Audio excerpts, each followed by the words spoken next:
Polestar arrive en France, il était temps, déjà arrivé, je pense à mon sens, aussitôt partir. Je vous mettrai les informations parce qu'il y a beaucoup d'informations sur les prix, mais on se rend compte que c'est complètement délirant. Alors, petite explication, Polestar, donc c'est une marque du groupe Geely, on va dire, donc le chinois Geely. C'est du Volvo plus, on va dire, donc Polestar et ce que par exemple Toyota fait avec Lexus.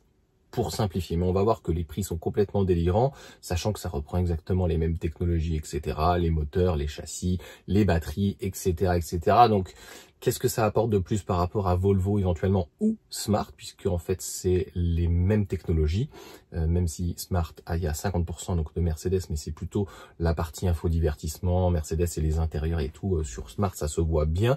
Donc qu'est-ce que finalement Polestar va apporter de plus sur le marché par rapport à eux-mêmes et par rapport à la concurrence? À mon sens, absolument donc rien. Polestar ne pouvait pas donc venir entre guillemets en France à cause à l'époque de PSA, Citroën. Donc Citroën détenait plutôt donc DS, ou en tout cas c'était PSA dans l'ensemble, mais Citroën avait décidé de scinder. Je vous rappelle quand même, c'était plus du Citroën puisque une DS3 ressemblait notamment à l'intérieur à une C3.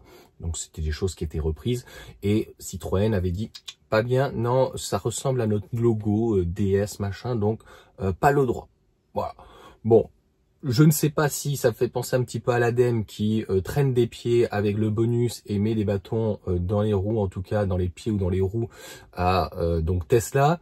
Là, je pense que, je ne sais pas si c'était voulu, mais Citroën PSA avec DS, en tout cas, là, ils ont réussi indirectement leur coup.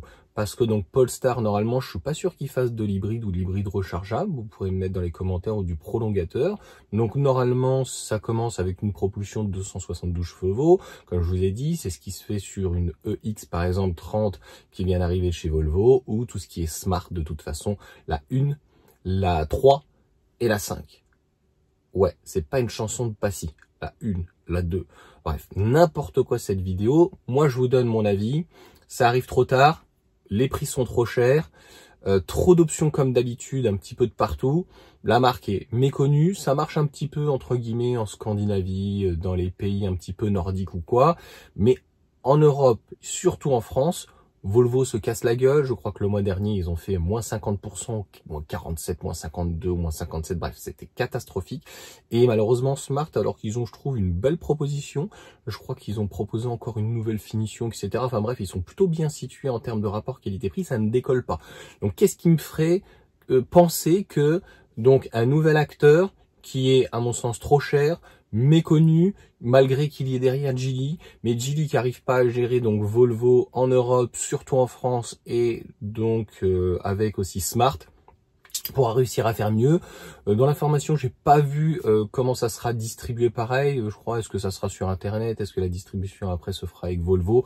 Bon, ça manque tout ça de coordination. À un moment donné, il va falloir que Geely en Europe, là-dessus par contre, soit un petit peu plus clair. Est-ce qu'ils reprennent 100% de Smart? Smart, est-ce qu'ils font une distribution avec Volvo? Bon, moi je sais que Smart à Vélizy, j'y suis allé, j'ai eu déjà 2 Smart, donc des petites forts tout, mais il n'y a pas de communication, donc même à un moment donné, je leur avais proposé, est-ce que voilà, ça vous intéresse qu'on fasse des vidéos ensemble et tout machin. Ils communiquent très mal. J'ai mon ami Thomas qui a une numéro 3, il en est très content. J'avais regardé moi la numéro 1, donc hashtag one en Brabus, c'est plutôt en termes de intérieur, etc. C'est à l'époque, voilà, je regardais un petit peu, simplement Julien qui expliquait quand même pour 40-50 000 euros, on avait du Mercedes et on le voyait bien, on avait quand même quelque chose qui était assez quali. Je dis bien qui était assez, puisque lorsque j'avais vu le véhicule au départ du showroom, l'accoudoir central, il n'était pas très centré. Un petit peu embêtant, donc il était appuyé côté gauche sur le siège. Donc voilà ce que je pourrais en dire plus.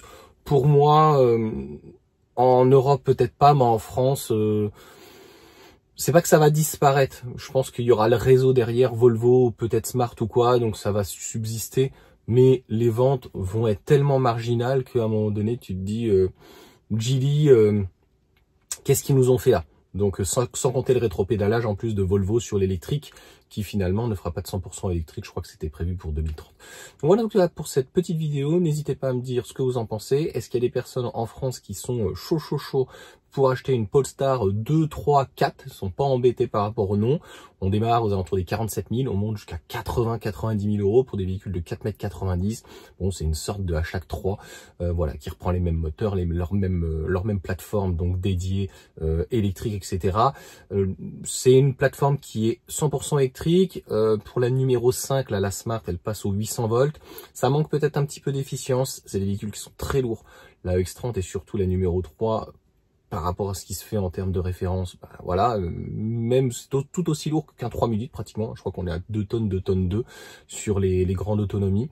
Donc il y a du LFP, il y a un bon positionnement prix, voilà pour Smart. Là, je vois pas ce que vraiment ça va apporter. Sur ce, ciao à tous.